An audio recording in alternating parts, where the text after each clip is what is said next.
Hai, selamat datang kembali di channel ini. Kali ini saya akan membahas tentang Perang Salib. Simak sampai selesai ya.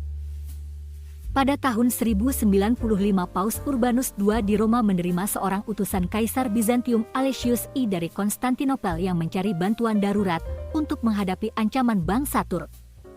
Paus tersebut bertindak segera dan melangsungkan suatu perang salib dengan tujuan mengamankan akses menuju tempat-tempat suci.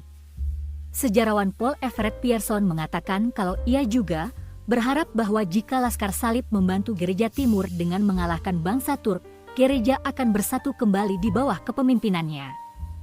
Karena terinspirasi oleh khotbah Paus Urbanus II, Peter Sang Pertapa memimpin sebanyak 20.000 orang, sebagian besar petani, menuju Tanah Suci tak lama setelah Paskah tahun 1096. Ketika mereka tiba di Jerman pada musim semi tahun 1096, kesatuan-kesatuan Laskar Salib memulai pembantaian Rhineland di kota Speyer, Worms, Mainz, dan Cologne, kendati ada upaya-upaya oleh para uskup Katolik untuk melindungi orang-orang Yahudi. Para pemimpin utamanya misalnya Emicho dan Peter Sang Pertapa. Aktivitas anti-Yahudi ini memiliki kisaran yang luas, mulai dari kekerasan spontan secara terbatas sampai dengan serangan militer skala penuh terhadap komunitas-komunitas Yahudi di Mainz dan Cologne. Hal ini merupakan peristiwa besar pertama terkait kekerasan anti-Yahudi di Eropa, dan dikutip oleh kaum Zionis pada abad ke-19 sebagai kebutuhan akan suatu negara Yahudi.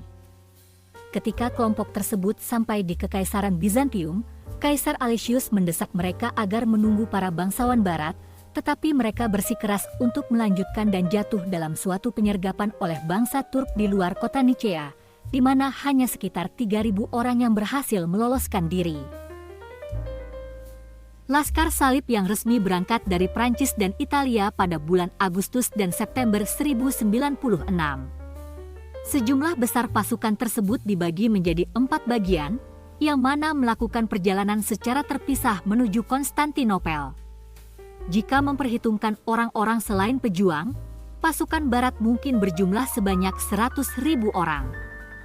Para pasukan tersebut melakukan perjalanan ke arah timur lewat jalan darat menuju Konstantinopel, di mana mereka menerima sambutan kehati-hatian dari Sang Kaisar Bizantium.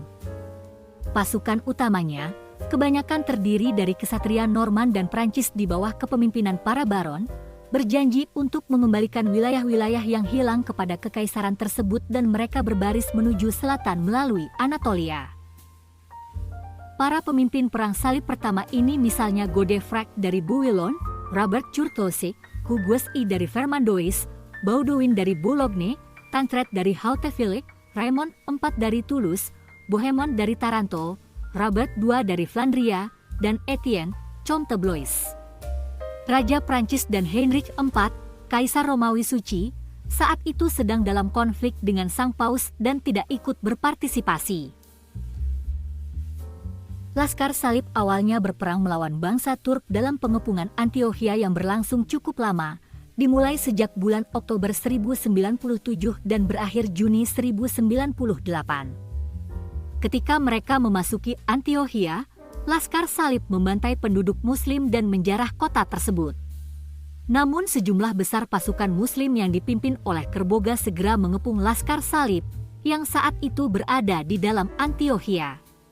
Bohemond dari Taranto berhasil merapatkan kembali barisan Laskar Salib dan mengalahkan Kerboga pada tanggal 28 Juni. Bohemond dan pasukannya tetap memegang kendali atas kota tersebut, kendati telah berjanji mengembalikannya kepada Alexius.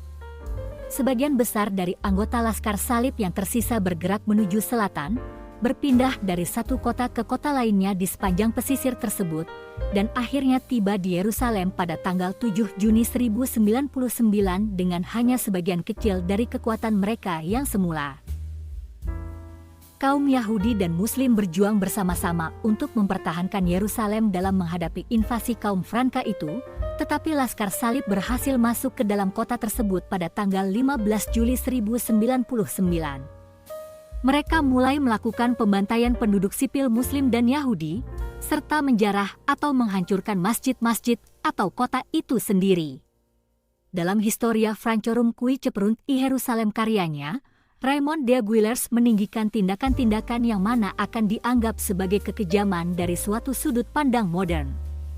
Sebagai akibat dari Perang Salib Pertama, tercipta 4 negara bentukan Laskar Salib yang utama, Edessa, Antiochia, Tripoli, dan Yerusalem.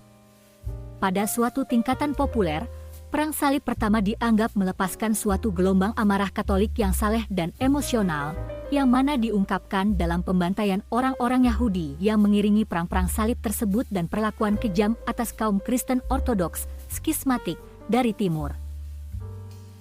Setelah Perang Salib Pertama berlangsung yang kedua, Perang Salib yang kurang berhasil dan disebut Perang Salib 1101, di mana bangsa Turk yang dipimpin oleh Kilih Arslan I mengalahkan Laskar Salib dalam 3 pertempuran terpisah. Itulah sekilas pembahasan tentang Perang Salib.